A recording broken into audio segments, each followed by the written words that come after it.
We're going to go for the next, I'm going to say about 50 to 60 minutes here on talking a little bit about a subject that's pretty common. I actually started my life at VMware about 7.5 years ago. And I came on board initially as an instructor for our education services group. And this is a very common question. It comes up quite a bit, actually. So what I want to do is take an opportunity over the course of the next 50 minutes or so and kind of talk a little bit about the process, talk a little bit about the gotchas, talk a little bit about getting you from point A to point B, and some things to consider along the way as you go through this process. So what we're not going to do here is I should set your expectations. We're not going to teach a vSphere. We're not going to teach a vCloud Director. And we're not going to teach Active Directory because you are probably all here for that very reason. But we are going to look at some lead practices and moving from the physical world of AD to a virtualized world of Active Directory. In this presentation, I'll also share with you what VMware is currently doing with Active Directory services and their initiative around virtualizing a platform. We do practice what we preach. We do eat our own dog food. So we want to kind of share some insight with you as well. One of the things that I've also done in this presentation is taken an opportunity to share with you some interesting new developments on the Microsoft server front. How many, from a quick show of hands, have looked at Server 2012 yet? Okay, good, fair number of you. As I understand it, I think just last week it went gold. And of course, I had to have my slides done before last week and submitted. So I had to go with what was currently available at the time. But there are some interesting new developments with regards to Server 2012 and the world of virtualization, and also VMware's position on that as well, as we release the latest iteration of vSphere and vCloud. So what I want to do is kind of just interject that in there. There are a number of registry modifications I've made reference to in this presentation. There's a number of links to various documents and additional resources. Don't feel panicked like you have to write it all down when it's on the screen, because as you all know, everybody gets access to all of the presentations at this event within a couple of weeks after the event. So you'll have all that information available to you in your own downloadable slide deck, so you'll be able to see that as well and refer back to it. Also, in part of the slide deck offering that I made quite a comprehensive set of notes on each slide, so you can read through that stuff as well as you get into there as well. Generally, because I'm an instructor, I tend to have the gift of gab, so I will probably use almost my entire hour available to do this. Having said that, though, I'll step off stage after we're done here and field any questions. So if you got a question, just come on up, or if we get pushed out into the hallway, I'll be out there for a few minutes too. If you don't get to me today, certainly feel free to search me out if you see me walk in the halls at any time. So, and of course, through the whole SocialCast thing, you can always send me a note too. That's always a possibility. So without further ado, let's press on here. Make sure my clicker, okay. So my clicker is not wanting to work here. Let's get on to what I want to do through the objectives and goals here. I want to make sure that you all understand this can be done successfully. In fact, there's absolutely nothing mystical or magical about the entire process. There's no black art to this. There really isn't. There's some definite things to consider and practices that you should implement and just, choices you should select. And it'll all be based on various decisions. And we'll share that through you in here. But I want to take the fear, uncertainty, and doubt out of your mind about the ability to do this and do this successfully, because it can be done. Lots of companies are already out there doing it. So to that end, there's no reason why, if you're a small shop, you shouldn't consider this. Or if you're a big shop, you may have implemented some of this already. Some organizations start with a smaller number of virtualized AD and still keep an army full of physicals laying around. So the first question on the table, why would I do this in the first place? If you know the old adage, if it's not broke, don't fix it. So why wouldn't I just leave things in place? And there are some advantages to actually virtualizing Active Directory, and we'll talk through a few of those. Some of those are probably things you're very familiar with if you've worked in the virtualization space for any length of time, and that'll make sense to you. But the next thing that we should look at is what kinds of road bumps or challenges do I think I'm going to find along the way as I move from physical world to the virtual world? And what kinds of decisions should I be making? What kind of practices should I be implementing for a successful migration from the physical to the virtual world in Active Directory? And last, how do I get from here to here? How do I make that migration take place? What do I do? And again, I also want to make sure that you understand I will be sharing a little bit about some interesting new developments with Server 2012. So without further ado, let's talk about the why behind this. Once again, this particular environment works now. Why would I want to reach out and touch it and virtualize it altogether? So right out of the blocks, I want to dispel a common rumor that we hear, and that is Microsoft doesn't support Active Directory in a virtualized world. It most certainly does. AD is a service, and Microsoft has a program called the SVVP program, which is a virtualization provider's platforms. VMware happened to be the very first one that entered into the agreement with Microsoft on this. And in fact, Active Directory is one of those services that is supported through that virtualization platform. So don't let anybody tell you otherwise.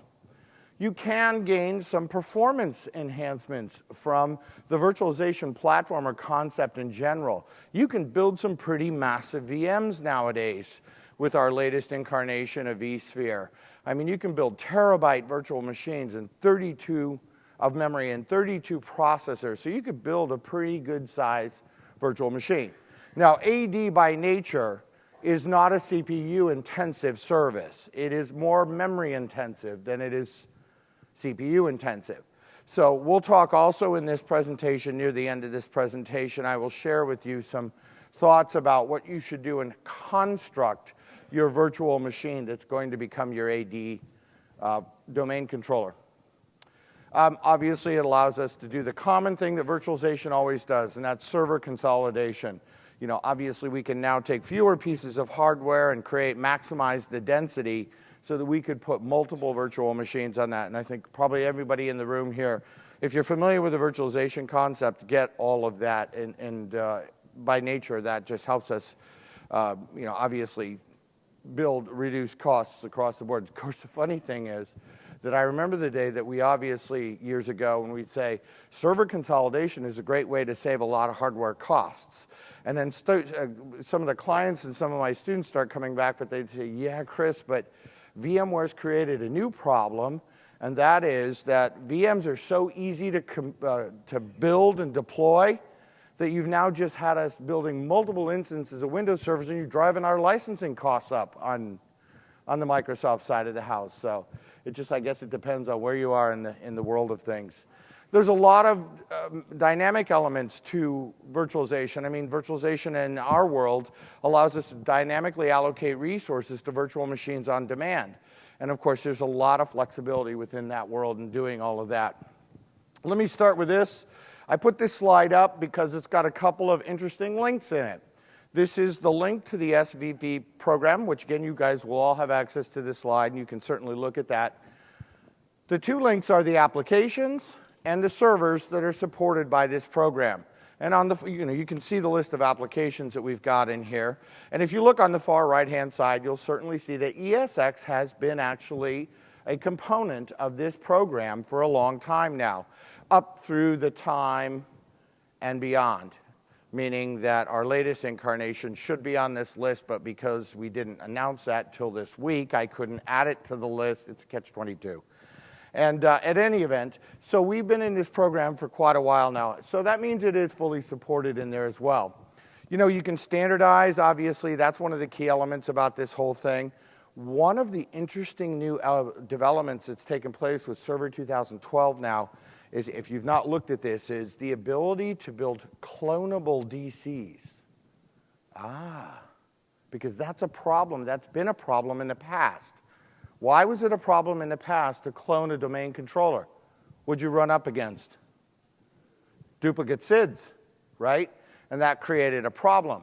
Now we have the ability to actually build a domain controller, effectively turn it into a template, and we can deploy DCs from that now. And Server 2012 is aware of the fact that it was built from a clone. And it has the opportunity now to reinvent itself and, of course, generate all kinds of SIDs in that. So that's an interesting new feature that's come about as part of Microsoft's commitment to the virtualization data center as well. So an interesting thing. So if you haven't looked at that, you can download the bits and start looking at some of this thing as well. And some of the other obvious choices. Some of you are familiar with, like repurpose multiple single-use servers, the ability to combine multiple physicals into fewer and separate them out into virtual machines. There are smaller shops out there in the world that don't have the ability with an unlimited checkbook to be able to go by and follow Microsoft practices. Microsoft says, although technically you can put Exchange Server and other critical Tier 1 applications on the same physical box, they never recommend doing that. Well, in some smaller shops, that becomes hardware constraint. Obviously, with virtual machines, it's easier to separate those things out. So the concept of converting or moving physical to virtual is obviously one of the biggest elements in here as well. You've added another layer of security. This is another benefit to virtualizing as well. Although we know that Windows gives us the three-finger salute option, where we pass the Control-Alt-Delete to flush the memory cache before you put credentials in. That's what that three-finger salute process is all about. You add virtualization or vSphere's security on top of that. You've just added another dimension or another layer of security to that logon process as well, because you can't get to the VM unless you have access through that environment. And I'll burn through this one here pretty quickly in the sake of time. This is all for testing, and obviously another big advantage here is if you're in a development world and you do things like AD schema testing or you do AD schema development, you can take snapshots or copies of your virtual machines. Remember, you're not moving these to production, but you can take them off production. You can make a bunch of changes to them, see if it works, roll it back if it doesn't work, things along those lines. So that's just a sidebar benefit of the virtualization flexibility that's available to us as well. All right, what are the road bumps that I might face? So getting to the real meat of the problem here is, what kinds of things might I run into, and what things do I need to be sensitive to as I go to the physical virtual migration process? So in no particular order really, but other than the first bullet point, which is by far and away probably the most important one to consider here as well, is the time synchronization issue. Performance can become a problem, obviously. Replication clearly can become a problem. High availability of domain controller is also a very real thing. And there's just some basic lead practices that you should consider as you build your AD infrastructure. And you probably might be surprised how many organizations don't always think this through very carefully. So we just wanted to make sure that I put these in a deck so that you can use them as sort of a tick list to make sure that you've looked at these scenarios and you've dealt with these. Let's start with the biggest one, the time synchronization. I simply put this slide in here so that you would all make sure that you kind of frame in your mind who the big timekeeper is in the world of Active Directory. And that big timekeeper is Pdc Emulator, okay? So he is the master timekeeper for any domain. And of course, in the forest root domain, the Pdc Emulator in the forest root domain is the master timekeeper. Some of you in this room are probably not even old enough to know what the differentiation between a PDC and BDC was. Some of you in this room probably don't remember NT40. That scalable, remember that scalable environment that we could build? Yeah. Yeah, even 351. There's some of you in here that go way back. And remember that the concept of the PDC BDC was fairly simple in nature and worked for the most part. But basically PDC was the only one that had a read-write copy of the database, and the BDC all were just read-only. So they took their marching orders from the PDC. Well, we still have that role for the simple reason that there are legacy applications out there that look to talk to the Pdc emulator or the PDC. The Pdc emulator also does a number of other tasks in there as well. You know, anything that, it's the conflict resolver sometimes in some instances, so we make sure that we have to use that. And for the purposes of what we're talking about in this discussion, it's the timekeeper that we want to leverage. We want to leverage that functionality as part of the process. So let's talk a little bit about, obviously, why it's so important. It's based on Kerberos. AD now in its current incarnation, at least through the 2008 product, is obviously a Kerberos-based thing. That arrow is slightly off as part of the conversion of the slide. They missed that arrow. It should be pointing to the 5-minute, which is the tolerance. Anybody in the room here know what happens to an Active Directory domain controller who becomes out of tolerance or beyond the 5-minute window? What happens?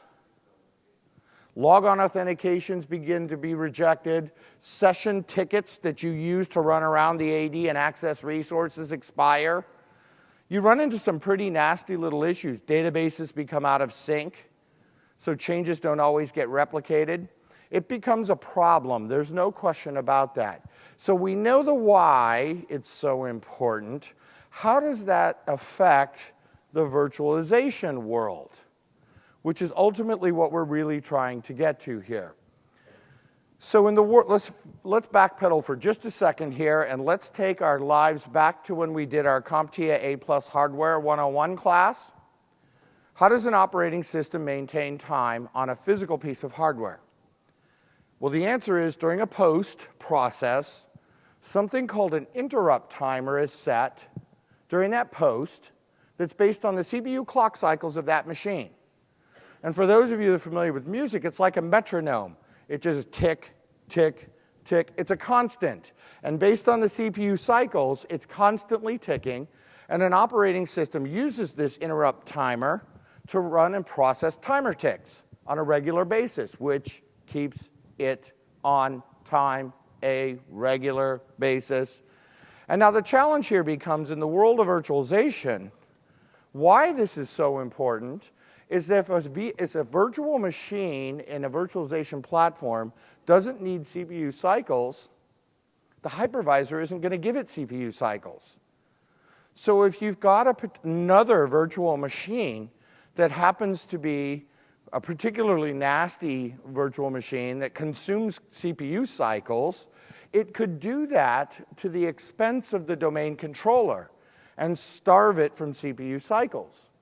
And what happens if I don't give a virtual machine any CPU cycles? What do you think's happening to its timer ticks? They're not running. They're just queuing up, but they're not running. And if I queue it up long enough, we're going to get clock drift. And that's where the challenge becomes into play here. And you don't always want to necessarily micromanage the locations of your virtual machines onto which servers they're running, because then you've kind of eliminated the whole feature set of DRS to allow it to move virtual machines around as it needs to reallocate its resources. So you don't want to micromanage it to that level. So what we actually did, so idle cycles in a virtual machine for Active Directory is extremely detrimental. So to that end, I did a test where I put a domain controller running in a virtual machine on the same server as another one that was built intentionally for sucking the CPU cycles away from that domain controller. And then we measured it. And in 18 hours' time, that virtual machine drifted by 1,700 seconds. Well, if you do the math on that, that's 28 minutes of drift. Of course, it's a moot point after 5, right? But the point is that overnight, if you get a virtual machine that has a runaway thread and starts chewing up CPU cycles, you could very quickly have a domain controller all of a sudden get beyond that 5-minute drift. Okay? So there's the challenge. How do we fix that? What do we do about that? Well, you have a couple of choices here. Let's start with the one you're wanting to dance with, of course, is the Pdc Emulator, right? We had that discussion before. I just threw this up because it's kind of a clever little way. If you're in a big world and you don't know exactly which one is a Pdc Emulator, you can actually create a little, through the group policy management console, some WMI filtering, to identify which one is your PDC emulator. Microsoft even has a best practice about FSML roles in the sense that it isn't always a good idea to have all of the FSML roles, all 5 FSML roles on one box, to spread them out a bit.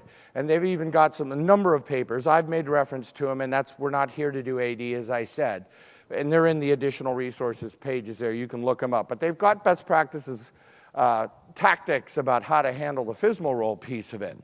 So once you've identified where your PDC emulator is, we have a couple of choices with regards to how will I manage my time services. So there's a couple ways to do it. The tried and true Microsoft Windows Time Service. It comes out of the box running in that manner. That is exactly the way that Microsoft has set it up by default. And you can continue to use that. But we're suggesting a couple of slight modifications to that. For example, take and point the PDC emulator to an external time source, some Stratum 1 or Stratum 2 time server. And not every shop has this. It just depends on how big your organization is. But lots of times, some of the bigger shops will have an NTP server somewhere within their firewall that's getting its time source, its Stratum, it's a Stratum 2 server. Stratum 1, Stratum 2, you all familiar with those, right? It's a hierarchy. 2s trust 1, 3s trust 2s and 1s. So you have some box that you're pulling this time from. And then what you do is you turn around and you change the values to point to that. And of course, you can see the steps here, and you'll have these slides to go back and do it. And I don't need to go through each and every step. It's pretty self-explanatory. But what you're doing is you're changing away from itself to an outside source. And then you, of course, force time and restart it and all that good stuff and make it go. So that's one method of working. This is fully supported by VMware as well. Option 2, or option B, would be to use VMware Tools. VMware Tools has an option for time synchronization built into that particular application.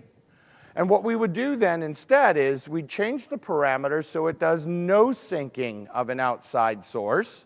So we go into the domain controllers group policy and we say, turn off that time synchronization or that Windows time service function. We then set up the host to become an NTP server, or technically an NTP client to an NTP server. And you take in your cluster, you set up all your ESX servers to be clients to some trusted source. So they're all singing off the exact same sheet of music in terms of the time. And then, of course, lastly, which I've pointed to the knowledge base article here, is we point and tick the box that says time synchronization, blah, blah, blah, right? Now, you know that that's not selected by default. We've not chosen it. Why haven't we selected that by default? Because we have no idea what you're running in that virtual machine. We have no clue about what's running in that virtual machine, so therefore we can't just assume you're going to use this method of time sync. And more importantly, out of the box, Active Directory does use Windows Time Services, and the last thing you want to do is use both. Because if you use both, you will easily get into a situation where you will do what I call time flip-flopping. Instead of processing the ticks normally, the AD domain controller becomes confused about which time method it should be using, and it may start jumping time back and forth. And boy, if you want to screw up your timestamps, that's a great way to screw up your timestamps in AD. So pick one or the other, don't use both. And when you tick that box, what that does is that forces the guest operating system to talk to the ESX host. I think it's like once every 10 seconds or something like that, or once every 5 seconds. I mean, it's irrelevant, the time frame, but what it means is it's forcing the guest to have a conversation with the ESX server. And of course, if I force the guest to talk to the ESX server, I'm also forcing that virtual machine to do what? Get CPU cycles. And if I force the guest to get CPU cycles, then that means I have cycles available to run the timer ticks. And therefore, they don't get queued up, right? Now, it's interesting because the process may be on this periodic go out and talk to the host. I may have queued up a whole bunch of timer ticks because I didn't have any CPU cycles for a period of time. What we won't do is we won't leap time ahead. What we do is we simply process the timer ticks in sequence faster. So instead of the normal on a physical box, tick, tick, tick, based on the CPU cycles, when we do get some processes, what we do instead is if we have a whole bunch of timer ticks sitting there queuing, we'll just go tick, tick, tick, tick, tick, tick, tick, get them caught up real quick. And that way we can get we're processing all the timer ticks, so there's no out-of-sequence events and you're not jumping time. You're just processing the ticks faster. That's what we're doing with that process. Now, last but not least, another important note to put out there is that VMware Tools, if you didn't know this, is only designed to play catch-up. It is not designed to slow down those timer ticks. Because the assumption is simple. The reason you have this is because you're not getting cycles to the VM, so it's assumed to always be behind. But if it does, in some cases, in some wacky cases, we can easily have the time out of whack in a virtual machine where it's actually ahead of everybody else. But this method won't slow it down. So the only fix to that, if you're using this method, by the way, is to change it to the right time or change it behind and let it catch up. Now, in early release of 3X, a long while back, there were a number of OSs, not Windows actually, but there were a couple of few OSs out there that actually, when you did this, it actually processed the timer ticks consistently too fast, and the OSs would actually gain time over a short period of time. It's since been resolved. That undocumented feature has been resolved. So back to my summary here. Use one method or the other. Do not use both. Absolutely not. And the last bullet point, of course, your decision is going to be based on what your policies are, right? Everybody in the room here should be familiar with the 7 layers of the OSI model. Yes? You should be able to tell me what each layer is and what it does. Yeah, that's a layer 8 decision. That's the political layer. That's the layer where you have to go based on what your organization's way of doing business is. Now, you may be lucky and be that person that decides that, but nonetheless, that's largely which method you're going to choose. And for the record, in case you're wondering, VMware uses option A, not the VMware tools. We use the NTP server approach. It's just the way that we've done it, and for no particular reason, either method will work. It's just that we've considered the options and just decided that the Windows Time Service is there, it works, sufficiently working in our environment, so we've just left it in that configuration. A couple really quick things about performance, which can also be a struggle as you go through this and a challenge as well. AD domain controllers, usually, any VM for that matter, can run about 85 or greater than 90% of native resources. Well, generally, this isn't too big of a problem for Active Directory domain controllers because they're not really CPU intensive. And they really never use more than about 10% of the physical resources capability anyway. And some advantages, obviously, you can run significantly less hardware to get more virtualized domain controllers, which gives you a better log-on experience in general. There's been some vSphere performance enhancement increases. I just wanted to put this out there. Again, you guys have some vSphere sessions you can attend on this, but we're now up to at least 32 CPUs and a terabyte of memory, so more than adequate for a domain controller in there. Okay, I'll forego the summary here in the effort of getting time. This one runs into a problem as well, especially as you start the migration process from one place to the other. A couple of unsung tools. Some of you might know RepelMon. It's one of those unsung tools that Microsoft's had, and unfortunately they never revved it for 08. It still works in 08 if you just have to pull it off the 2003 resource disk. But it still works, and it shows you a nice topical graphical representation of how VMs are doing the multi-master replication technique, so you can visually see how replication is occurring and if any of your links are broken. Like for example, in that bottom screenshot there, we see a red X. Something's going on from one of the links, whether it's inbound or outbound, that's causing a problem, and we want to make sure that we address that. This is just a screenshot of RepelMon here. I know everybody does this. It's a good tool, though, for validation, especially if you're building virtualized domain controllers and you've got to have that physical to the virtual machine connectivity, and you want to make sure and you want to control how the replication is actually coming from the physical side to the virtual side. This is a great tool to manage all of that and go through that process. Of course, the 2008 current version is now repadmin, and it's all command line based. They took the GUI piece away from that. But again, you're looking for challenges or problems in here as well. I've just all I'm doing with these slides is kind of giving you some tools out there that you can use to test the health of your Active Directory connectivity, which replication does present itself as a challenge from time to time. You've got DC Diag and NLTest, and Microsoft has that health scanner thing that's out there as well, and there's a best practice AD best practice analyzer out there. They've got a bunch of tools that are out here. Here's a couple of things about the DC Diag. You can just very quickly, as a tool, it is pretty useful. I always like the GUI one, but you know, it's just because that's, you know, what Windows is all about, GUI infrastructure. Let's talk about the high availability and the disaster recovery piece of this. I'm going to go on record, and so I can feel good and sleep tonight. System state data backups. You'd be surprised how many people have approached me and said, yeah, we do our backups with snapshots. That's not a backup.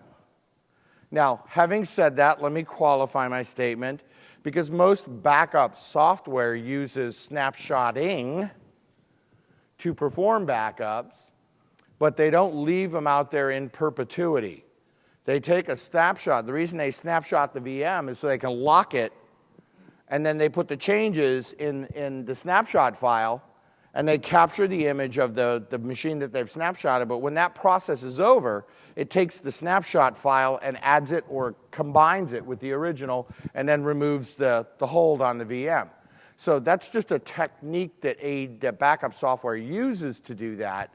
But snapshotting, where you do a manual snapshot and then another snapshot a week later and then another snapshot later, is not a way to perform backups.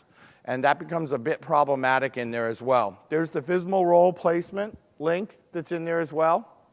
You should use Microsoft's restoration process, as they've done. Of course, you know the authoritative and non-authoritative restore processes that are done here as well. Never recover an AD domain controller from a copy of an old disk. Now, to be blunt, is there any reason why you couldn't shut down a virtual machine and make a copy of a VMX or VMDK file? Is that a legitimate backup? Absolutely. It's a poor man's backup. You can make a copy of a virtual machine by just shutting it down and copying its files to a folder, stick it in your pocket for a rainy day. That's a legitimate backup of a virtual machine. It's not the ideal way to do it, and it's not the way you want to do Active Directory backups, but it is a legitimate way to do that. I've put a couple of caveats on this snapshot bullet here. I want to make sure that I address this properly. So the first link is Microsoft's policy on not supporting the snapshotting of Active Directory domain controllers. So they do not support that solution. They tell you flat out, do not snapshot domain controllers as a means of backing up your virtual machines. Then I go with the second sub-bullet that says, however, snapshotting is actually a supported solution for Server 2012, because they've built some intelligence into the OS now where it recognizes the fact that it's been snapshotted. And it also has, and it does that through a new process they call Virtualization Id, and I'll talk to that here in just the next slide. But also, that's interesting. So that now means that we can conceivably, for all intents and purposes, snapshot a Server 2003 domain controller on a regular basis. Last but not least, we say don't suspend or pause a virtual domain controller for a long period of time. Of course, this gets into the concept of the tombstoning problem. That's where this is. You don't want to do that for the tombstone. And again, the list is too long because it all is predicated on what OS version you're running, and service pack could even affect that. Release candidate can affect that as well. So let's talk about the disaster scenario. Why the concept of pulling out an old copy becomes a bad thing. And hopefully this will help you to understand how you need to manage this. So let me set up the slide for you here quick. On the left-hand side, the far left-hand side, is the virtual machine domain controller 1's view of itself. And then immediately to the right of that is the second domain controller's view of the first one. And you'll notice in the top they have two items that are referenced about how objects are managed in AD. The update sequence number. And an Active Directory database, of course, keeps track. Every time there's a change to an object, it increments that update sequence number by 1. So we know that, and then we stick that change into the FRS replication services folder, the sysvol folder, and then they pick up the bat phone and notify everybody there's been a change. And so then they all actively go and pull that change to their domain controllers and they update their changes, right? Tied to update sequence numbers is this thing called an Invocation Id. This is, for all intents and purposes, the database version. This is the revision level of the database. So you can see in the first scenario here, they're both in sync with each other. They both have the same USN number, and they both have the database invocation ID are identical. And then you have a failure, a catastrophic failure of DC01.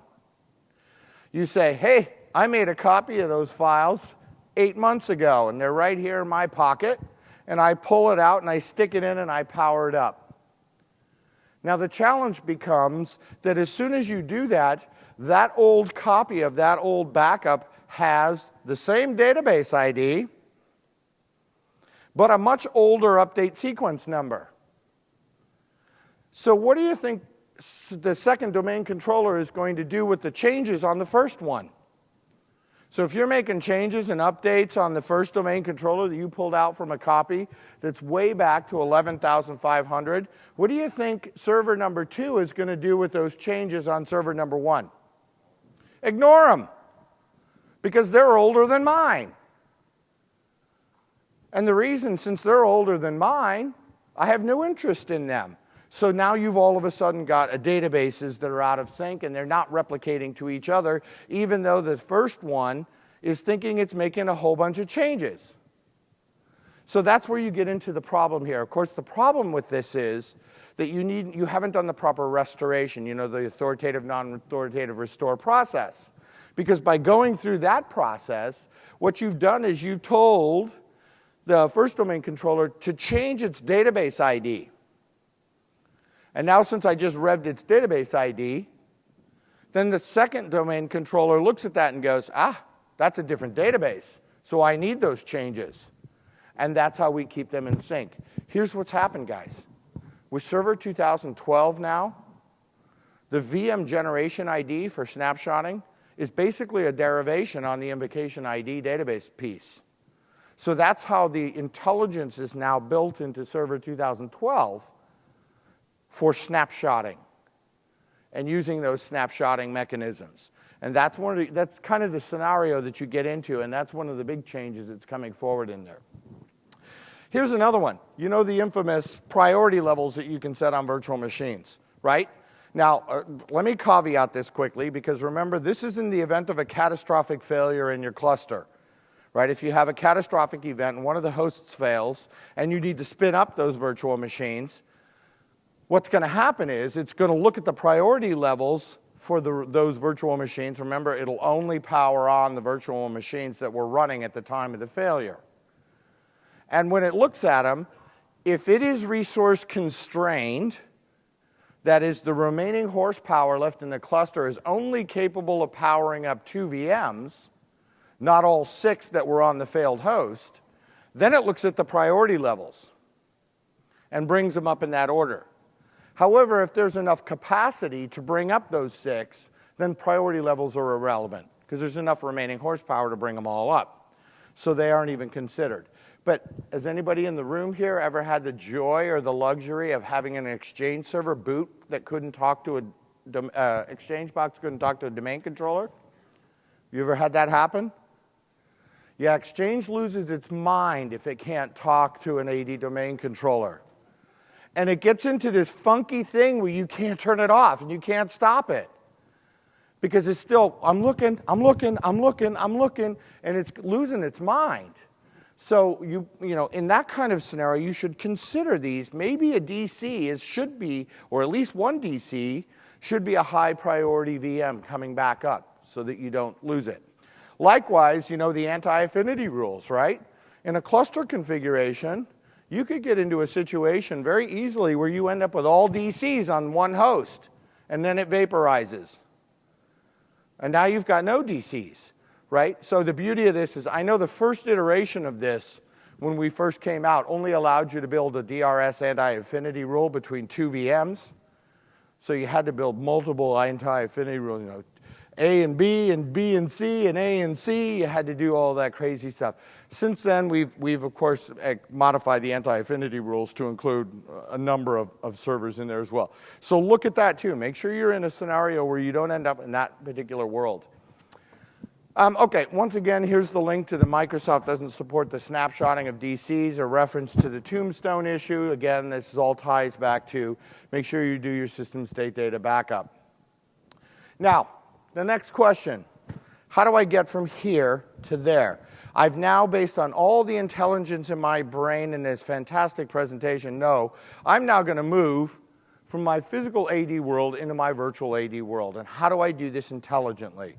So let's talk about the successful migration. From a high-level standpoint, start with your backup. Then, of course, consider creating a dedicated switch or vPort, right? Because what's the conversational speed between two virtual machines that live on the same switch on the same host? Bus speed, speed of RAM, no copper involved, right? So it will move, it'll do that replication really quick. So you might want to consider building a configuration that's even dedicated to this process of replicating into your new virtual domain controller. Single processor machines should be more than adequate. VMs that are DCs are generally memory intensive and not so much CPU intensive. Validate your connections. Make sure your inbound, outbound connections are good. Give it time. Again, I don't know how in-depth people are with AD, but the AD does the initial schema template, right, to give that new domain controller a look and feel of what the AD schema looks like. But over time, it spoon feeds it on a regular basis, all of the objects. So you got to give it adequate time. This is that Friday at 6 o'clock thing that you start and then come back on Monday and hopefully done by then. Here's the next thing, which I'll show you some bits on the next couple slides here. Redirecting logon authentication requests away from the physical servers to the virtual domain controllers. Because if your goal in life is to decommission the physicals, because you're moving to a virtual world, let's be smart. Let's architect the DNS servers so those logon authentication requests don't keep going to the physicals. We can control that. We can redirect them to whatever servers we want them to go to. And we do that by changing the DNS weight and priority values in the SRV records. Monitor, and then, of course, decommission. So let's talk about that transitioning, that DNS modification that we're going to use to migrate folks off to the physical side of the house. This is done through a couple of values that are associated with DNS SRV records, the weight and the priority values. And these are available to any domain control. So here you are, you've got this environment, this Active Directory environment that you're wanting to take from physical to virtual. And of course, in your world, you've got all these end users logging in.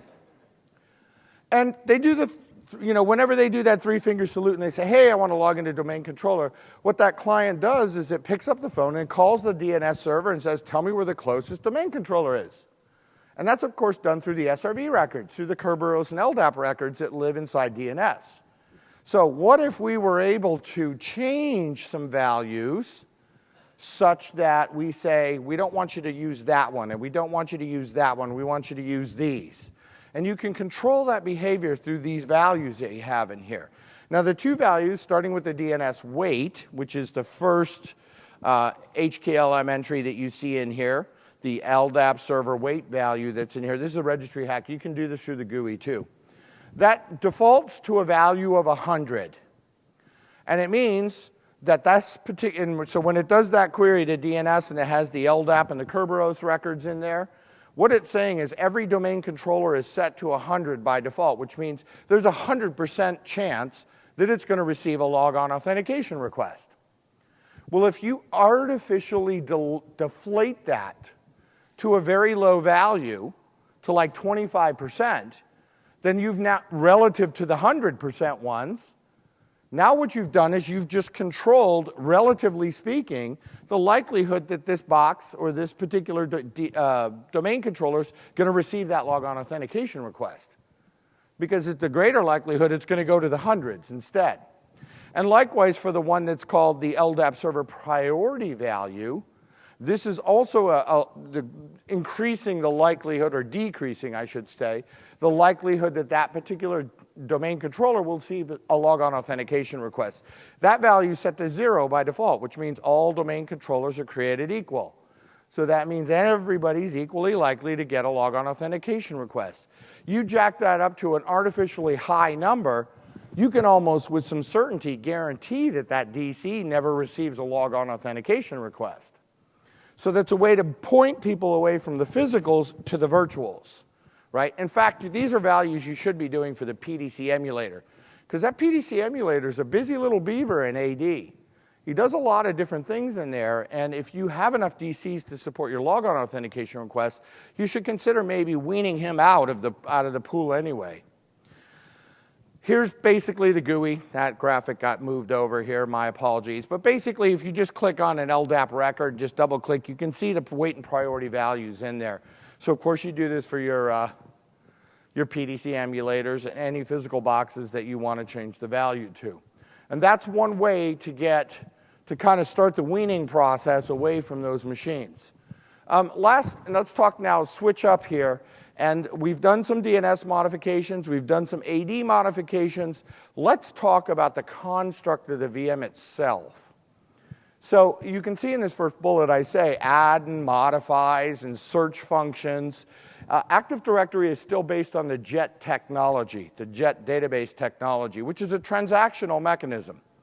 And it's still Microsoft's policy that you should have a boot disk separate from a database disk from a transaction log disk. Right? So it's transactional in nature. That is, it goes in and then periodically it updates the database with these changes. They can benefit very significantly by caching the database in RAM. So basically, if you build your domain controller's virtual machine's properties correctly, and you allocate enough memory to that virtual machine, you can fundamentally cache the entire AD database in memory. And by doing that, you will see faster operations for things like searching and modifying, and pretty significant change processes are much quicker in there as well. There is a slight penalty, no matter how you cut it, because of the operational technique of writing objects to a database. I mean, it doesn't matter if it's physical or virtual. It still has to commit transactions to the database. So write operations are generally always a little bit slower. Then the $10 question on the table becomes, how do I know how big my AD database is? Well, there is a tool that Microsoft's had out there for a long time called AD Sizer. It still works, by the way. It's just nothing more than a spreadsheet with a pretty GUI on top.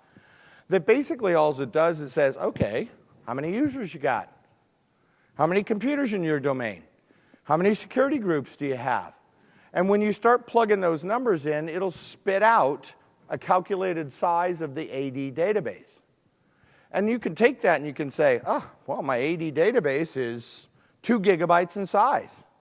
I might as well give the virtual domain controller then at least maybe 3 gigabytes, and then I can load the entire database into memory. So when it boots up, if there's enough free memory available, Active Directory will actually make a cached copy of that AD database in RAM. And then your operations are much quicker in that process in there as well. And here's the last bullet is in reference to separating the boot, transaction logs, even put them on different SCSI controllers. So to frame it in a kind of a slide, what I've done here is basically say, you can do 1 or 2 CPUs, depends on what your physical resource hosts look like. But more importantly, if you look at the memory section here, We're saying smaller directories, you can start with about 1 to 2 gigabytes, but if you go with 4 gig, if you go with 4 gig of RAM allocated to AD, that will support a 100,000 object database. Now, I have no idea how big your organizations are, but when you get into some of these Fortune 1000 companies, 100,000 objects is not a lot of objects when you start looking at the grand scheme of things in here. And so what we're saying here is that represents approximately 2.7 gigabyte database, 100,000 objects. You know, and again, it goes up from there. If you have more than that, then you, of course, can allocate more memory. From the standpoint of a virtual machine, with our current version of vSphere, we can go up to 1 terabyte of RAM now, so this really isn't, assuming your server can handle that, you can do that. Now, enhanced network adapters.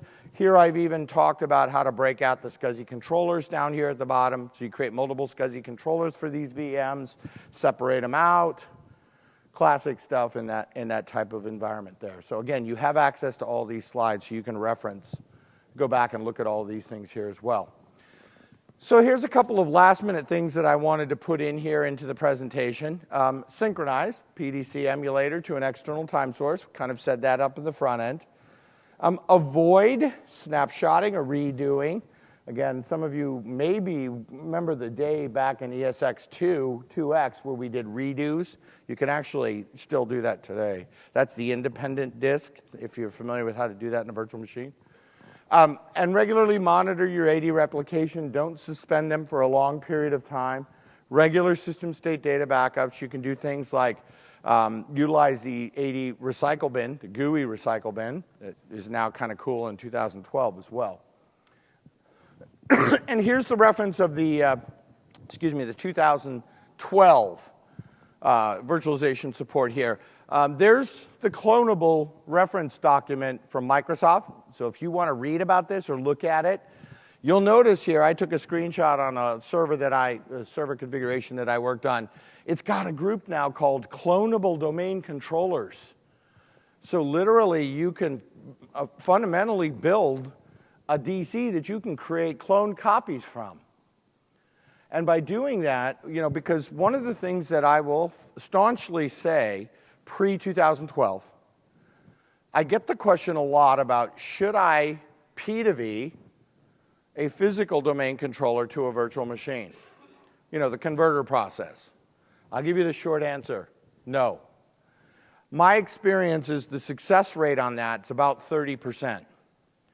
Because of you got to understand the nature of what converter was intended for. Converter was intended to convert the boot disk from using physical device drivers and virtualizing them. That's all that thing does. There's no inherent gain on the data disks. There's nothing, all it does is just copy the ones and zeros from the data disks over. The problem is the conversion process itself can pretty easily jack up the database. And then you've got this funky thing now where it won't boot, and AD won't come up, and you're spending hours and hours and hours trying to get this thing to come back to life and restore back an older version. And you know what? You could have built a virtual machine and gone DC promo in half the time. I mean, you realize that it's so much faster and safer to just build a virtual machine from scratch and promote it. And now with Server 12, they've got it's all GUI. There's no DC promo command anymore. It's all GUI driven now.